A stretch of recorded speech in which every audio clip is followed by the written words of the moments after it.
कि डॉक्टर भी हूँ और डायटिशियन भी। कैसे हैं आप सब? क्या ये वक्त था कि लोग सौदे में और घर के सामान में और ग्रॉसरी के अंदर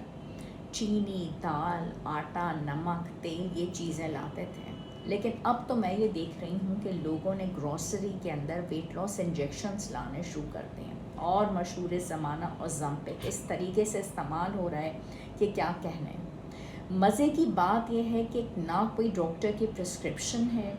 ना कोई लेबल है, ना वज़न का पता है, ना डाइट का पता है, और बस मोटापे का लेबल लगा हुआ है और धड़ाधड़ इंजेक्शन का इस्तेमाल किया जा रहा है। मज़े की एक और बात यह है कि Ozempic is to be used for people who are diabetic, जिन लोगों को इंसुलिन रेजिस्टेंस है, जिनका HbA1c बढ़ा हुआ है, या डॉक्टर्स जिनको लिख के दें कि यस अब आपको ओज़ेम्पिक इस्तेमाल करना है, आपके वज़न की ज़्यादती मौजूद है, और दूसरी बात यह है कि अब आप इस्तेमाल कर सकते हैं, इसके साइड इफ़ेक्ट्स भी होंगे, ये आपकी डोज़ है, इस तरीके से आपको लेके चलना है, और साथ ही साथ आपको ये डाइट प्लान भी इस्तेमाल करना है। लेकिन जनाब कोई सुनने को तैयार ही नहीं है। मेरी दोस्त ने, मेरे पड़ोसन ने, चचा की बेटी ने, चचा की बेगम ने, फुप्पा ने, फुप्पी ने, और किसने नहीं ये इंजेक्शन इस्तेमाल किया, तो मैं भी इस्तेमाल कर लूँ, और इसके अलावा भी बेतहाशा चीज़ें मैं इस्तेमाल कर लूँ और लगाता चला जाऊँ। और मज़े की बात यह है कि ऐसे ऐसे लोग जो कि डरते भी थे इंजेक्शन लगाने से, जिन्होंने बचपन में भी कभी कोई इंजेक्शन अपने पास से भी गुजरने नहीं दिया, वो भी इसका इस्तेमाल कर रहे हैं। दुनिया भर में इंजेक्शन्स अगर लगाए जाते हैं तो सबसे बड़ी बात है कि डॉक्टर्स लिख के देते हैं और प्रिस्क्राइब करते हैं, डॉक्टर की प्रिस्क्रिप्शन होती है, आप कोई कंडीशन होती है, उसके बाद दिया जाता है। और इसके बग़ैर अगर आप इस्तेमाल करते हैं तो आपको बहुत सारे मसाइल का सामना करना पड़ता है, जिनमें सबसे बड़ा सामना इस वक्त है पैनक्रेटाइटिस का, जिसका मसला ना सिर्फ लोगों को हो भी रहा है, उसकी वजह से बहुत सारे और मसाइल भी जन्म लेते हैं, बहुत सारी इलनेसेस भी होती हैं, और बहुत सारी टर्मिनल और क्रिटिकल इलनेस भी नज़रियाम आई हैं। सवाल ये पैदा होता है कि अगर वाकई इंसुलिन रेजिस्टेंस है आपके अंदर मौजूद,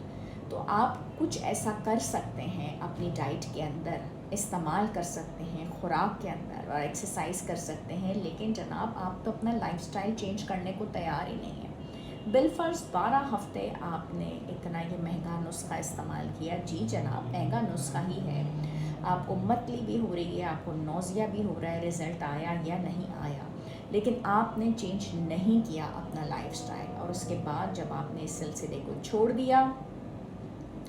तो फिर आपका वज़न ना सिर्फ दोबारा आता है बल्कि बढ़ता है, और हो सकता है कहीं ना कहीं आपको कोई प्रॉब्लम दे के भी जाए, क्योंकि डॉक्टर से तो आप मिले ही नहीं और डॉक्टर ने तो आपको रिकमेंड किया ही नहीं था।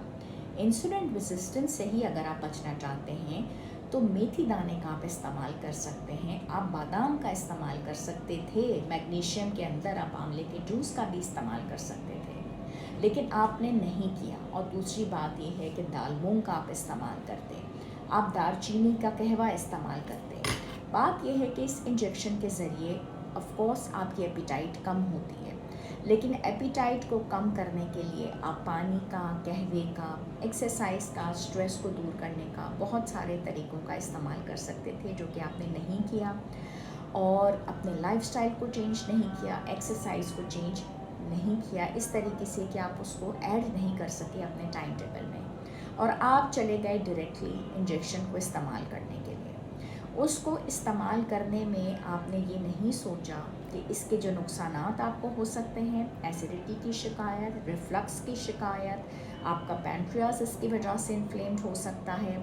और इसकी वजह से आप और भी बहुत सारे प्रॉब्लम्स का शिकार हो सकते हैं। तो खुदारा डॉक्टर से पूछे बगैर और डॉक्टर की रिकमेंडेशन के बगैर आप ये काम ना करें। इंसुलिन रेजिस्टेंस, अपने HbA1c लेवल्स, ये सारी रिपोर्ट्स लेके डॉक्टर के पास जाइए, और फिर अपना सही तरीके का डाइट प्लान बनाते हुए under the supervision of a consultant फिर ये लिखवाइए और इसको इस्तेमाल कीजिए। इस चीज़ को इतना लाइट ना लीजिए, इट्स अ सीरियस प्रॉब्लम, और ये बहुत ज़्यादा इस्तेमाल किया जा रहा है। शुक्रिया एंड अल्लाह हाफ़िज़।